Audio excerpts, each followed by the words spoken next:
For nearly a century, one currency reigned supreme, the US dollar. It was a bedrock of global trade, the gold standard, literally for a time. But look around. The whispers of its decline are growing louder. The Indian rupee, despite India's booming economy, is hitting record lows. This is not just financial news, it is a direct threat to your financial security.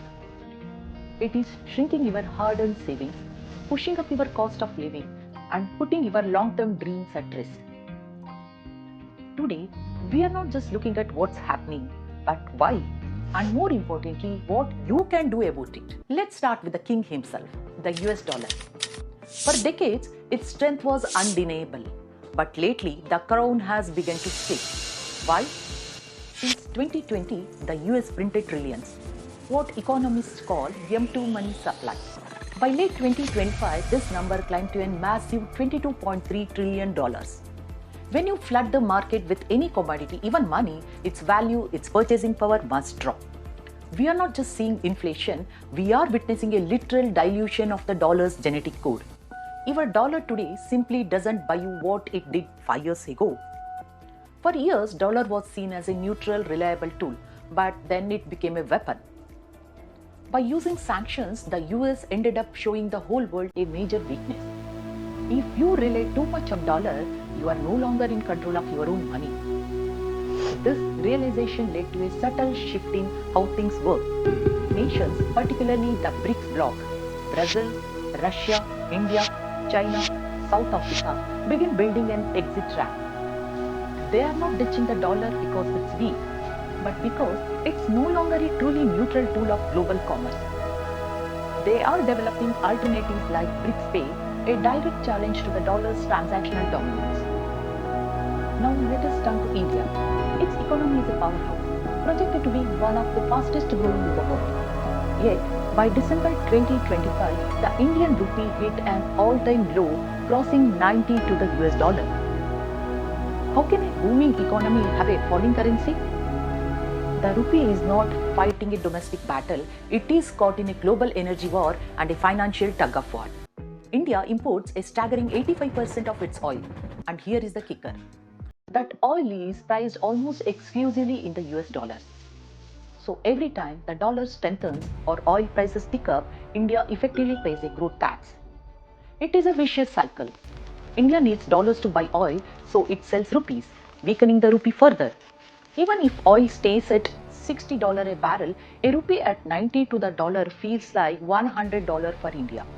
The rupee is constantly being sold off just to keep the lights on and the nation moving. This is where global finance gets tricky. When the US Federal Reserve keeps its interest rates high, trying to tame its own inflation, it creates a powerful magnet for money. Global investors seeking safer, higher yield returns pull their hot money out of emerging markets like India and pour it into US assets. This capital flight leaves rupee vulnerable and weak, losing its power on the world stage. It's a constant battle against the gravitational pull of US interest rates. You might wonder, why does all this global math matter to me? It matters because it is not just numbers on a screen, it is actually happening in your wallet, your bank account, and your future. Your next phone, your next car, your next TV more expensive. Why is your new smartphone $100 more expensive than last year's model? It is not just corporate greed. When the rupee falls, every single imported component, the advanced chips, the display panels, cost the manufacturer more in local currency. Even with Make in India initiatives, high-value components are often sourced globally. You are effectively paying a hidden tax for currency weakness every time you buy imported goods. For Americans, your national debt becomes a ticking time bomb. A falling dollar might make US exports cheaper, a small silver lining, but it makes the national debt incredibly expensive to service. Interest payments on US debt are now almost equal to the massive budget spent on national defense. This creates a terrifying cycle.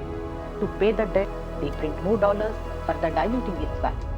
To fight inflation, they raise rates, further pushing down other currencies and attracting capital.